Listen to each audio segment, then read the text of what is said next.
बीडमधील माजी नगरसेवक योगेश क्षीरसागर यांचा राष्ट्रवादीच्या अजित पवार गटामध्ये आज पक्षप्रवेश होतोय। आपल्यासोबत स्वतः योगेशजी आहेत। आपण त्यांच्याशी बातचीत करणार आहोत। दुपारी तुमचा पक्षप्रवेश मुंबईमध्ये पार पडतो आहे। राष्ट्रवादीच्या अजितदादा गटातील प्रमुख नेते आणि स्वतः उपमुख्यमंत्री अजित पवार यांच्या उपस्थितीत हा पक्षप्रवेश होतोय। कशा पद्धतीने हा पक्षप्रवेश पार पडेल आणि तुमच्यासोबत किती पदाधिकारी असणार आहेत? आज पक्षप्रवेशाचा सोहळा हा मुंबईत गरवारे हॉलला ठरलेला आहे आणि 2 वाजताच्या आसपास हा कार्यक्रम चालू होईल। महाराष्ट्र राज्याचे उपमुख्यमंत्री अजितदादा आणि त्यांचे सहकारी सर्वांना मी भेटून त्यांच्याशी चर्चा करून माझे सर्व सहकारी जे बीडचे आमचे आजी माजी सहकारी आहेत त्यांना सोबत घेऊन पुढे काम करणार आहे पक्षाचं। काही दिवसापूर्वीच बीडमध्ये शरद पवार यांची एक मोठी सभा पार पडली आणि अनेक नेते त्या व्यासपीठावर ते होते। टीका अस्त्र जे आहे ते सुद्धा आपल्याला पाहायला मिळालेलं होतं आणि त्यानंतर तुम्ही अजित पवार गटामध्ये पक्षप्रवेश करण्याचा निर्णय घेतलेला आहे। याची कारणे नेमकी काय आहेत?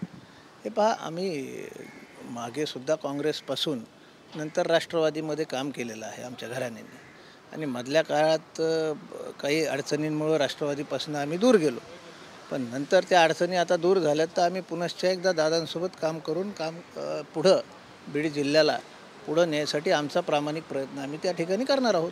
तुमच्या व्यतिरिक्त आणखी काही नगरसेवक आहेत जे आज या कार्यक्रमामध्ये पक्षप्रवेश करणार आहेत?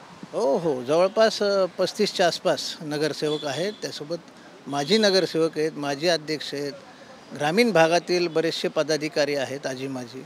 हे सर्व मोठं युनिट, जवळपास 80% युनिट हे माझ्यासोबत आहे। आज अजितदादांसोबत असणारे स्वतः मंत्री धनंजय मुंडे यांच्या खांद्याला खांद्याला लावून काम करण्याची संधी तुम्हाला येत्या काळामध्ये मिळणार आहे। कशा पद्धतीनं बीडच्या राजकारणामध्ये त्याचा फरक पडू शकतो? कारण बीडमध्ये जी सभा झाली त्या सभेमध्ये आपण पाहिलं की शरद पवार असतील किंवा अनेक वरिष्ठ नेत्यांनी असतील ते धनंजय मुंडे यांच्यावरती टीकास्त्र केल्याचं पाहायला मिळालं आणि आत्ता तुमचा पक्षप्रवेश पार पडतो। तर येत्या काळामध्ये बीडच्या राजकारणामध्ये काय नेमके बदल किंवा कशा पद्धतीचं राजकारण पाहायला मिळेल? बीडच्या राजकारणामध्ये बदल हे सातत्याने आपण महाराष्ट्राच्याच राजकारणात पाहतायत आता, आणि बीड जिल्ह्याची परिस्थिती काही वेगळी नाही। बरेचसे बदल झालेले आहेत आणि त्या अनुषंगाने हा जो प्रवेश होणार आहे त्यातून नक्कीच बीड शहर, ग्रामीण भाग, बीड तालुक्यासाठी जास्तीत जास्त काम करणं, निधी आणणं, जे रखडलेले काम आहेत ते मार्गी लावणं आणि ह्यासोबतच गेल्या 2-2.5 वर्षात आम्ही कुठल्या पक्षात नव्हतो आणि कार्यकर्त्यांचा कायम रेटा होतं की आपण कुठं ना कुठं पक्ष निवड केला पाहिजे आणि हा पक्ष हा आमची घरवापसी आहे। त्याच्यामुळं आम्ही चांगल्या रीतीने काम करू। पक्षातील सर्व नेत्यांशी महाराष्ट्र लेवलच्या आणि जिल्ह्यातील पण आमचे कौटुंबिक संबंध आहेत, त्यामुळे असं काही नवीन नाही। एक युनिट म्हणून चांगलं काम आपण या ठिकाणी उभा करू। शरद पवारांच्या सभेच्या व्यासपीठावरती एक महत्त्वाचा पक्षप्रवेश बीडच्या जिल्ह्यामध्ये झाला, तो म्हणजे बबन गीते यांचा, आणि त्यांच्या पक्षप्रवेश होण्यामुळं शरद पवार गटाला एक मोठी ताकद येत्या काळामध्ये बीडमध्ये मिळू शकते अशी सुद्धा चर्चा आहे। त्यांचा एक प्रश्न मोठा आहे अशी सुद्धा चर्चा होती। त्याचा कशा पद्धतीने तुम्ही पाहताय, कशी प्रतिक्रिया द्याल त्याची? आता हे पक्षातले लोक इकडच्या तिकडं जाणं हे चालू राहतं प्रत्येक जागी, पण आपण जर पाहिलं तर ती जी सभा मध्यंतरी झाली त्याच्या 10 पट मोठी सभा येणाऱ्या 27 तारखेला आदरणीय दादांच्या नेतृत्वाखाली आदरणीय मंत्री धनंजयजी मुंडे साहेब यांच्या मार्गदर्शनाखाली सर्व सहकाऱ्यांच्या ताकदीने होणार आहे आणि त्यात आम्ही पण समावेश होऊन आमचासुद्धा बीडमधून सुद्धा मोठी ताकद त्या ठिकाणी उभा राहणार आहे। कारण का बीड शहरात ही सभा होत आहे, त्यामुळं बीड शहराचं नेतृत्व हे गेले 30-35 वर्ष माझ्या वडिलांनी केलेलं आहे। पण मोठी ताकद ही बीड शहरातून आणि ग्रामीण भागातून आमचे जे कॉन्टॅक्ट जिल्ह्यातले सुद्धा आहे काकूनपासूनचे सर्वांना आम्ही येणाऱ्या काळात एकत्र करून मोठी ताकद ह्या सभेला लावू आणि जी मागची सभा झाली त्याच्या 10 पटीनं किंवा त्याच्यापेक्षा जास्तसुद्धा मोठी ही सभा होणार। बीडच्या त्याच व्यासपीठावरती आमदार संदीप क्षीरसागर यांनी सुद्धा धनंजय मुंडे यांच्यावरती टीका केली आणि बबन गीते यांनी एक वक्तव्य केलं की 2014ला मी पंकजा मुंडेंना पाठिंबा दिला, त्या आमदार झाल्या, मंत्री झाल्या। 2019ला धनंजय मुंडे यांना पाठिंबा दिला, ते सुद्धा मंत्री झाले। मात्र येत्या काळात ते चित्र बदललेलं पाहायला मिळेल। हे असं कुणामुळं कुणाला काय पद भेटलं याच्या मी मताचा नाही आणि कोण कुणावर टीका करतं आहे ह्यांनी स्वतःची लायकीसुद्धा पाहायला पाहिजे। आपण आपल्या मतदारसंघात आत्तापर्यंत काय दिवे लावलेत हे लोकप्रतिनिधी सांगावं आणि नंतर इतरावर टीका करावी असं मला वाटतं। पवारांच्या सभेनंतर अजित पवार गटाची उत्तर सभा होणार अशी चर्चा होती, मात्र मधल्या काळामध्ये ती सभा अशी कुठलीही होणार नाही, ती रद्द झाली असं सुद्धा बोललं जात होतं, चर्चा होती। मात्र तुम्ही म्हणताय की 27 तारखेला त्या सभेपेक्षा विराट सभा पार पडणार आहे, तर या सभेची रूपरेषा कशी असणार आहे? सभा अत्यंत विराट होणार आहे. त्याची तयारी सर्व पदाधिकारी आणि पक्षाचे नेते त्या ठिकाणी करत आहेत.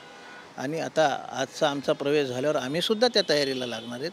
आणि माझी जी माहिती आहे, मी आत्ताच तुम्हाला सांगितलं, खूप विराट ही सभा होईल. प्रश्न काही विचारले गेले नाहीत असं मला आणि सर्वांना मागच्या सभेचे वाटत होते. म्हणून उत्तर सभेपेक्षा जे काही त्यातून आपल्याला बीड जिल्ह्यासाठी मला वाटतं विकासाच्या दृष्टीने आपल्याला काय देता येईल ह्यासाठी सभा होणं ही नेत्यांची आणि खासकर राज्यांचा कारभार ज्यांच्या हाती आहे, त्याची गरज असते. मागची जी सभा झाली, मला आपल्याला सांगावंसं वाटेल, दुर्दैवाने आमच्या बीडच्या लोकप्रतिनिधींनी एकसुद्धा विकासाचा प्रश्न तिथं उपस्थित केला नाही किंवा सांगितलं नाही की आजपर्यंत त्यांनी बीडचा काय विकास केला किंवा इथून पुढचे काय प्रश्न आहेत. म्हणून आपल्याला हे सभा उत्तर प्रश्नापेक्षा तिथल्या लोकांसाठी आपण काय जास्तीत जास्त देऊ शकू याला मी महत्त्वाचं मानतो. आणि त्या दृष्टीने आम्ही तिथं त्यांना तसे प्रपोजल देऊन कामं करून घेणार आहोत. शेवटचा प्रश्न, जयदत्त क्षीरसागर सध्या कुठेच नाही आहेत, मात्र ते कोणाकडे जाणार, येत्या काळामध्ये त्यांची राजकारणाची वाटचाल कशी असणार आहे असा एक प्रश्न सातत्यानं विचारला जातोय. त्याकडे कसं पाहताय, तुम्हाला काय वाटतं ते कुठे जातील? आदरणीय अण्णा सर्व कार्यकर्त्यांच्या विचार घेऊनच निर्णय घेतील. आता आमची त्यांना विनंती होती की त्यांनी आमच्यासोबत चालावं, कारण का फार काळ बाहेर राहणं सुद्धा बरोबर नव्हतं. कुठं ना कुठं निर्णय हे घेतला पाहिजे होता, ही सर्वांचीच इच्छा होती आणि सर्व कार्यकर्त्यांना विश्वासात घेऊन मी हा निर्णय घेतलेला आहे. पुढं मग आता ते महाराष्ट्र राज्याचे देशाचे असे विविध त्यांच्याकडे पद आहेत, त्यातून ते मोठं नेतृत्व आहे. मला काही त्याच्यावर भाष्य करायचं नाही. ते काय निर्णय घेतील, ते निर्णय घेतल्यावर त्यांची भूमिका ते स्पष्ट करतील. धन्यवाद आमच्याशी बोलल्याबद्दल. तर हे होते बीड जिल्ह्यातील माजी नगरसेवक योगेश क्षीरसागर आणि आज ते राष्ट्रवादीच्या अजितदादा पवार गटामध्ये पक्षप्रवेश करतायत. मात्र येत्या काळामध्ये बीडच्या राजकारणामध्ये मोठे बदल होतील आणि मोठ्या ताकदीनं आम्ही काम करू. शिवाय 27 तारखेला अजितदादा गटाची एक मोठी विराट सभा जी आहे ती बीड जिल्ह्यामध्ये पार पडणार असल्याची सुद्धा माहिती त्यांनी दिलेली आहे. व्हिडिओ जर्नलिस्ट संतोष कदम सोबत कृष्णा सोनारवाडकर, TV9 मराठी, मुंबई.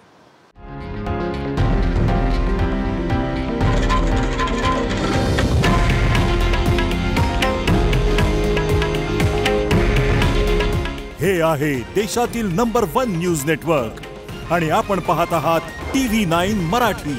काळजी तुमची, हित महाराष्ट्राचं.